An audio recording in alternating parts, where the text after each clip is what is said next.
everybody, today I'm really pleased to be able to review the Precious Metals custom underbust corset made by The Bad Button.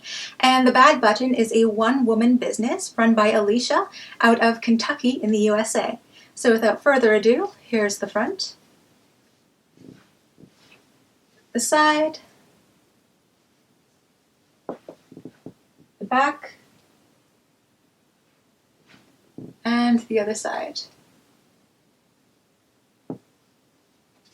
Because this corset was made custom for my body, the measurements don't matter all that much. Because if you were to commission your own corset from Alicia, then obviously she would be making it custom to your measurements. But for those who are curious about the length and the fit of this corset, the center front here is 12 inches. At the princess seam from under the bust to the top of the lap here is 10 inches, and 6 of those are from the waist up, while 4 of them are from the waist down. At the side seam here, it is 10.5 inches. And in the center back here, it's 12 inches once again. And for the circumferential measurements, this corset closes at 22 inches in the waist.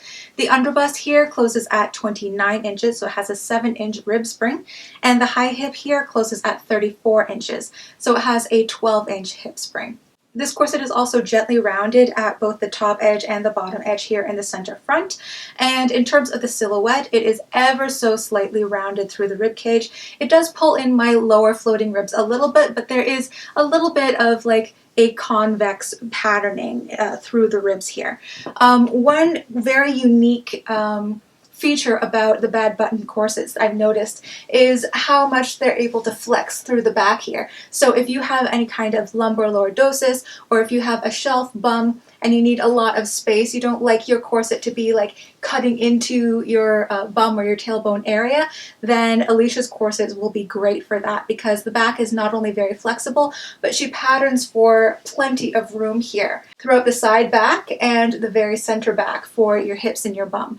So even though this is about a 5.5-inch reduction for me, it is not pressing on my iliac crest at all. It's not irritating my sciatic nerve, and some of you know that I suffer from sciatica due to my car accident a few years ago, and I have to say that this might be one of the most comfortable corsets on my back.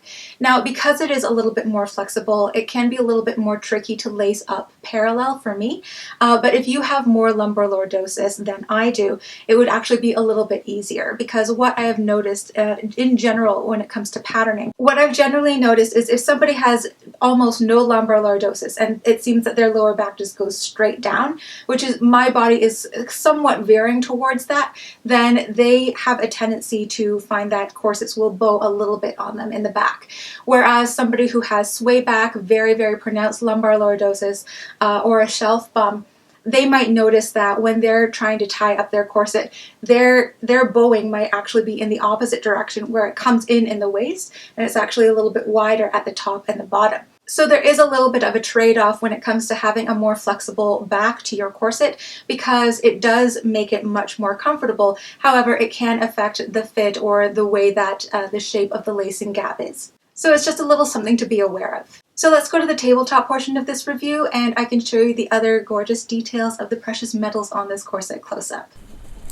So here is the Bad Button corset laid flat, and for the materials, it has a fashion fabric of Dupioni silk, and I believe this one is called the titanium.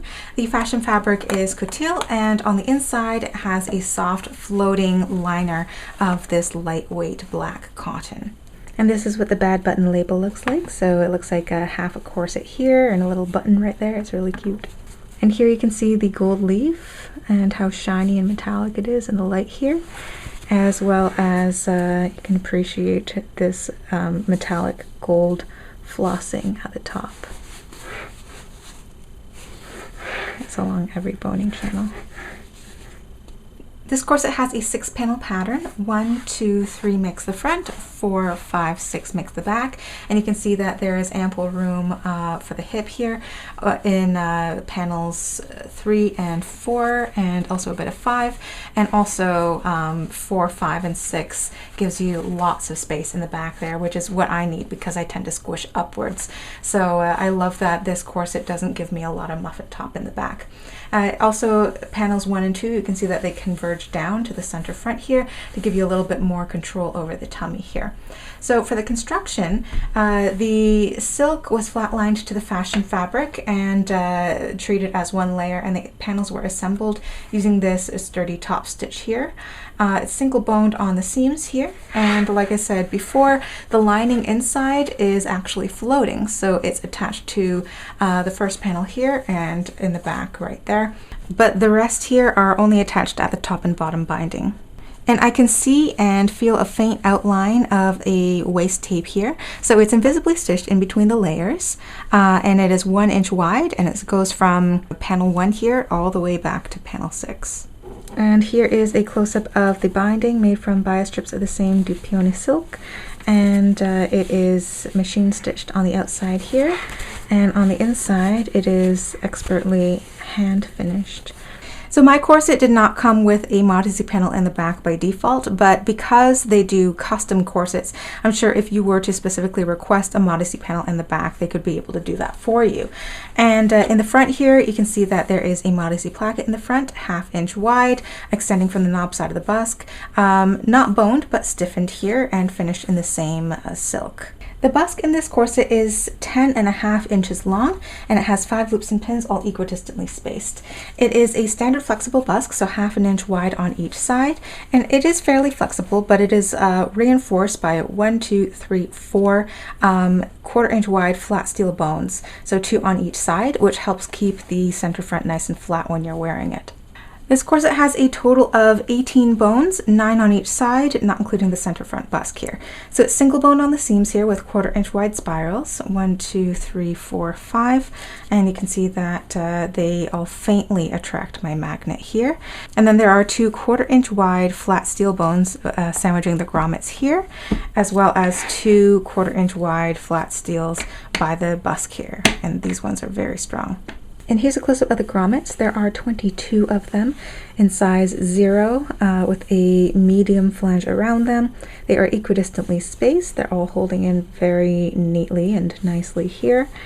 And they're finished in silver to match the rest of the corset. And you can see here that the underside of the grommets are all holding in very well. They've all rolled really beautifully. None of them are coming out. There's no damage around the fabric here. What you see here is actually a black velvet ribbon, and she says that helps the grommets really bite down onto more fabric there. If you're dealing with kind of thinner fabrics, this can help like give it more grip and like a thicker, more plush area to really pinch down on so that they really don't move over time. And the laces are double-faced satin ribbons, so it's shiny and smooth on both sides, very strong, no stretch to them whatsoever. They glide really nicely through the grommets. They don't catch on the grommets. They hold the bow well. So for any corset that doesn't have like workhorse typical flat lacing, if it's not rat tail lacing, then double-faced satin ribbon is probably my next favorite for my lush and luxury corsets. Custom underbust corsets by the Bad Button starts at $370 US, and you get to choose the fashion fabric as well as submit your body measurements so it's made custom for you.